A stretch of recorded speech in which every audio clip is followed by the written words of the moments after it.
আসসালামু আলাইকুম ভিউয়ার্স, আমি মোহাম্মদ ফকরুল আবেদিন রাহাত। আজকে একটা নতুন একটু ডিফারেন্ট ভিডিও নিয়ে আপনাদের সামনে চলে আসলাম। আশা করি সবাই ভালো আছেন। আজকে কোনো টিউটোরিয়াল বা কোনো তাত্ত্বিক অথবা কোনো মোটিভেশনাল কোনো ভিডিও বানাচ্ছি না। আজকে একটা রিভিউ দিব, সেটা হচ্ছে গিয়ে নোট 10 প্রো। নোট 10 প্রো হচ্ছে গিয়ে শাওমির একটা ফোন এবং এটা সম্পর্কে আপনারা সবাই জানেন। আমি অনেক পাগল ছিলাম যখন আমি এই ফোনটার রিভিউ দেখেছিলাম এবং এটা কিনেও ছিলাম। তো কতটা এক্সাইটেড হয়ে আমি এই ফোনটা কিনেছিলাম, ওইটার ভিডিও শ্যুট করেছিলাম আমার একটা ফ্রেন্ড নাম তুফাইল। সো ওইটা সহ আমি সব কিছুই আপনাদের কাছে এই ভিডিওতে তুলে ধরবো। দেন হচ্ছে কি এই ভিডিওর একটা রিভিউ দেবো। তাহলে চলেন আগে দেখে আসি। যখন আমি সিদ্ধান্ত নিয়েছিলাম যে আমি নোট 10 প্রো এই ফোনটা কিনবো, তখন আমার এক্সাইটমেন্টটা কেমন ছিল এবং আমি ওই দিন মানে কতটা পাগলের মতো ওই ফোনটা কিনেছিলাম। আর ভিডিওর শুরুতে বলে দিচ্ছি, যারা কিনা এই চ্যানেল নতুন, please hit the subscribe button, click the bell icon, যাতে সবগুলো নতুন ভিডিওর আপডেট পেতে পারেন। আর যদি আপনি আমার চ্যানেল অলরেডি সাবস্ক্রাইবার হয়ে থাকেন, তাহলে আপনাকে অসংখ্য ধন্যবাদ। আসলে এই চ্যানেলে এন্টারটেনমেন্ট, স্টাডি, প্রবলেম সলভিং মোটামুটি সব ধরনের ভিডিও থাকে। তো যদি সাবস্ক্রাইব করেন, আশা করি লস হবে না। চলেন দেখে আসি ওই পাগলামির পর্বটা।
ভাইয়ের আইফোন এই দেখেন, ভাইয়ের আইফোন চলতেছে,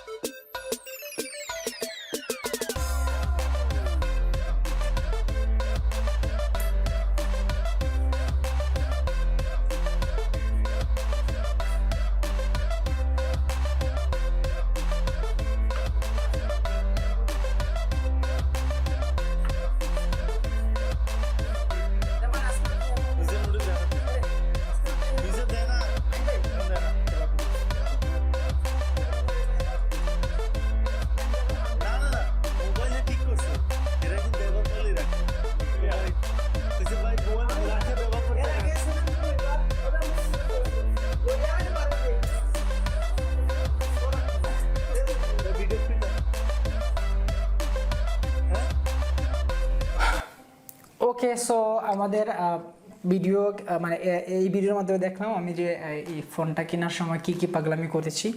সো এখন এই ফোনের একটা মানে নোট 10 প্রোর একটা লোকাল রিভিউ দিব। লোকাল রিভিউ আমি তো প্রফেশনাল রিভিউ দিতে পারতেছি না, আমি অনেকদিন ইউজ করছি, অলমোস্ট 4 মাসের উপরে আমি এই ফোনটা ইউজ করছি এবং এখন চাচ্ছি আমি একটা রিভিউ যাতে দিই। এটা ফুল বক্স সহ কিনেছিলাম। আমি এখন ফোন নিয়ে কথা বলতাম, ফোনটা আমার পকেটে বের করে নিই।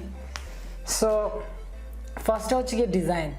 আমি যদি নোট 10 প্রোর ডিজাইনের কথা বলি, ডিজাইন ইজ অসাম। মানে ডিজাইনের দিক দিয়ে এটা কোনো রকমের কমতি নাই। আমার একটা দুর্ঘটনা হয়েছিল অ্যাক্সিডেন্টের সময়, যেদিন কিনি তার 2 দিন পরেই আমি পিছনটা ফাটাইয়া ফেলি। পকেটে ছিল, ওই যে আমার বাইক অ্যাক্সিডেন্ট হয়েছিল একটা। সো তারপরে ওইটা কপাল ভালো পিছন দিকটা পড়ছে, যার কারণে পিছন দিকটা ফাটছে। সামন হইলে হয়তো বা সামনই চলে যেত, কিছু করার নেই। সো ডিজাইনের দিক দিয়ে যদি বলি তাহলে অনেক অনেক মানে ইউনিক এবং অনেক সুন্দর একটা ডিজাইন এই ফোনের। সেকেন্ড আসি হচ্ছে গিয়ে ওজন।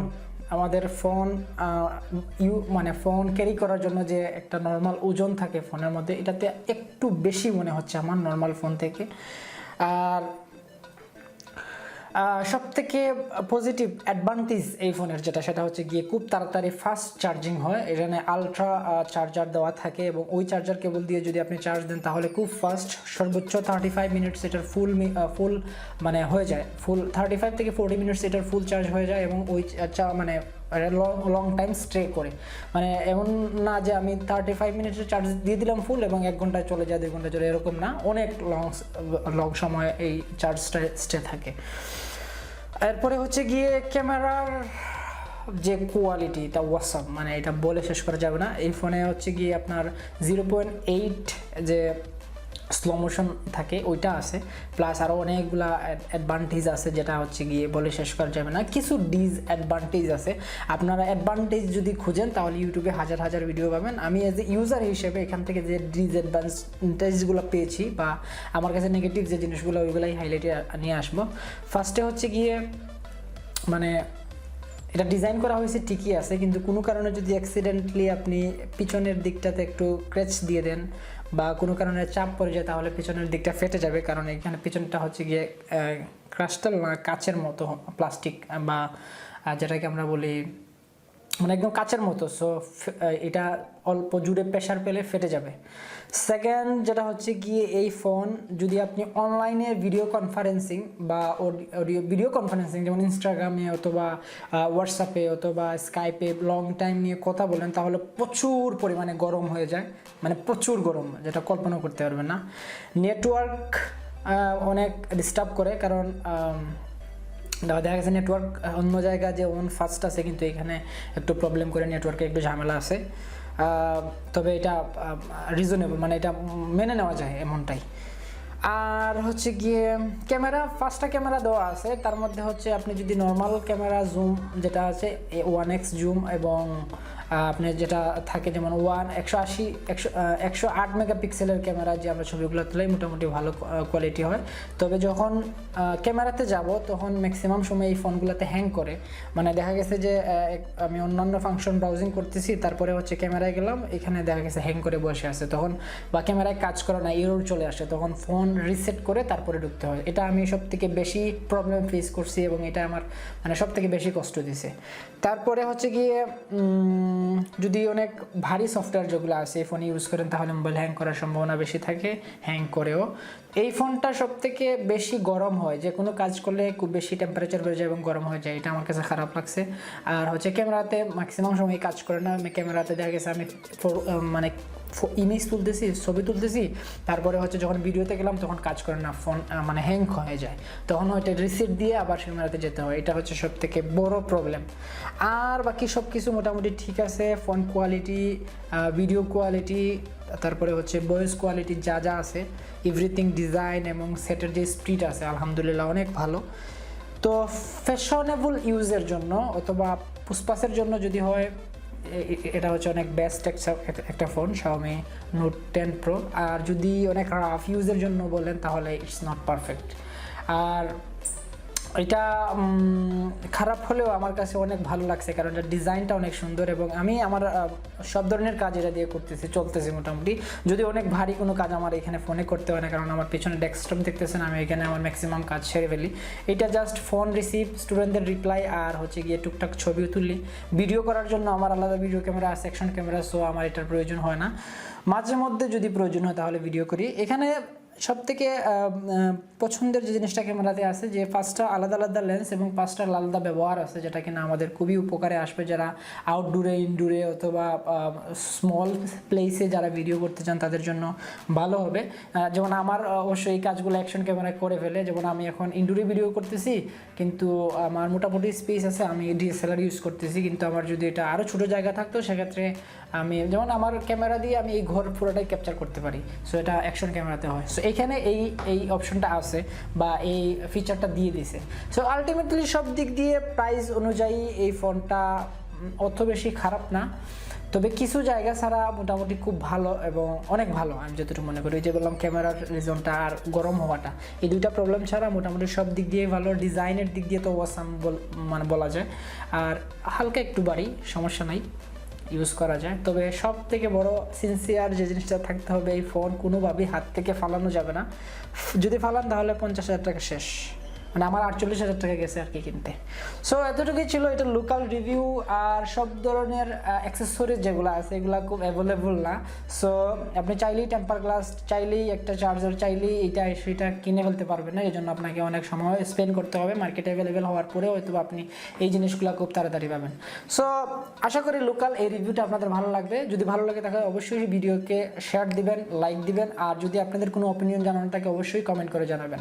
সবাই ভালো থাকবেন। নতুন আরেকটা গ্যাজেট যেগুলো আমি ইউজ করি ওইটার ভালো একটা রিভিউ নিয়ে আবার আরেকটা ভিডিওতে আসবো, অথবা কোনো টিউটোরিয়াল অথবা কোনো এন্টারটেনমেন্ট নিয়ে আপনাদের সামনে হাজির হয়ে যাব। ভালো থাকবেন, আল্লাহ হাফেজ। আজকের মতো এখানে বিদায় নিচ্ছি, টাটা।